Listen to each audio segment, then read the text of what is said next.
प्रथम नियम जगन्नाथ महाप्रभु को दर्शन करिया सारा आनंद बजार रे महाप्रसाद सेवन कला बेले कौन आसन पकई महाप्रसाद सेवन करेंगे ना। द्वितीय नियम महाप्रसाद सेवन कला बेले केते बेले दुख सुख पर चिंता आलोचना करेंगे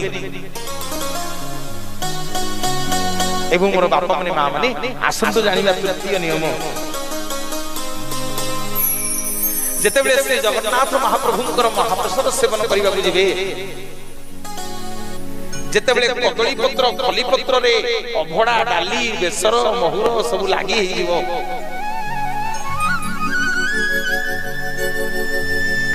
अभड़ा डाली बेसर महुर सब लागि हे जीवो